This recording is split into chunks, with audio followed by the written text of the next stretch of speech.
मारने के लिए आतुर हुए शंकर भगवान के सिर से एक पसीने की बूंद पृथ्वी पर गिर गई। गिरते से एक धधकता हुआ अंगारा, लाल धधकता हुआ अंगारा ग्रह एक पुत्र के रूप में जन्म ले लिया।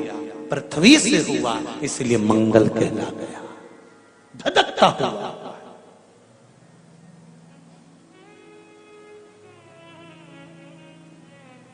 पर अंधकासुर अभी नहीं मरा है। अंधकासुर की मृत्यु अभी नहीं हुई है। हर हर महा अंधकासुर की मृत्यु अभी नहीं हुई। धधकता हुए अंगारे के रूप में मंगल ग्रह प्रकट हो गए, जन्म ले लिए। पार्वती जी ने पूछा ये कौन है? शिव जी कहते हैं ये मेरे पुत्र के तुल्य है, क्योंकि मेरे शरीर के पसीने से उत्पन्न हुआ है, मेरे मस्तक के पसीने से पृथ्वी पर गिरने के कारण ये उत्पन्न हुआ है। इसका नाम मंगल होगा। ये ग्रह मंडल में रहेगा, देवताओं के रूप में पूजा जाएगा, पर मेरे क्रोध के कारण उत्पन्न हुआ है, इसलिए इसका ग्रह थोड़ा सा क्रूर होगा।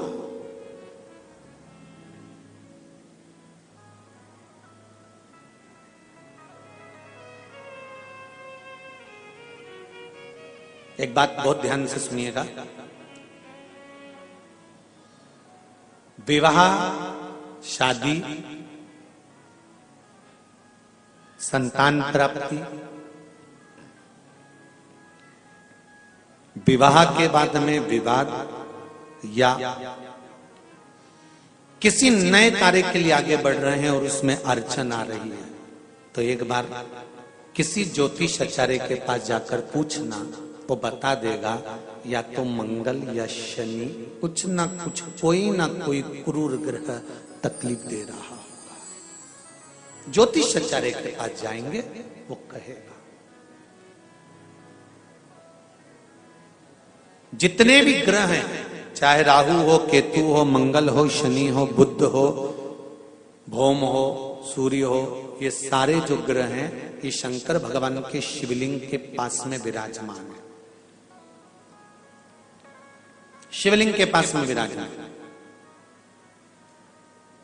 कभी मौका मिल जाए, विवाह शादी में देरी हो रही हो, या कोई नया कार्य चालू कर रहे हो उसमें देरी हो रही हो, या कोई सर्विस के लिए, नौकरी के लिए जा रहे हो और वो कार्य नहीं हो रहा हो, तो एक धतूरा, केवल एक धतूरा, उस धतूरे को फोड़कर उसके अंदर का फल निकालकर उस फल को शिवलिंग पर चढ़ाकर एक लोटा जल शंकर भगवान को समर्पित कर आइए।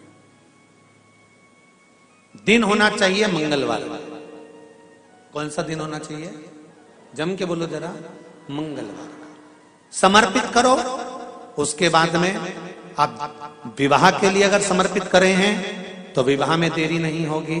व्यवसाय और व्यापार के लिए या नौकरी के लिए समर्पित करे हैं तो उसमें देरी नहीं होगी। एक पत्र में आया है, सुन लीजिए, बड़ा सुंदर संवाद है।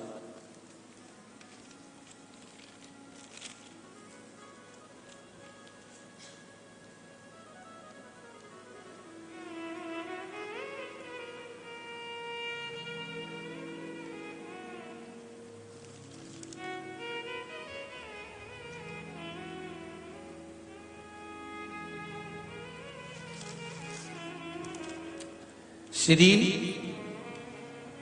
D Sarika, D Shankar, संगार Reddy, Telangana. कहीं बैठे हैं? आप ही हैं? दोनों हाथ हिला दो एक बार। श्री शिवाय नमस्तुभ्यम। आपने पत्र में लिखा है, गुरुजी चरणों को कोटि कोटि प्रणाम। शिव महापुराण की कथा की महिमा।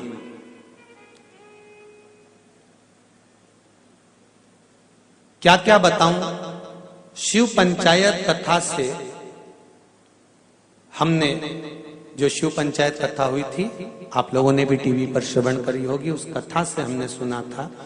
उस समय पर हमने एक बोर डालते समय का उपाय करने से हमने बोर करवाया और उसमें पानी की मात्रा नहीं थी, तो वो उपाय करा। बाबा की कृपा से पानी 85 फीट को आ गया 5 बेलपत्र पानी के तांबे के लोटे का डालकर धतूरे वाला प्रयोग का स्मरण किया और शिव की कृपा से वो जल 81 फीट पर अच्छा मीठा जल प्राप्त हो गया। ये शिव की कृपा है।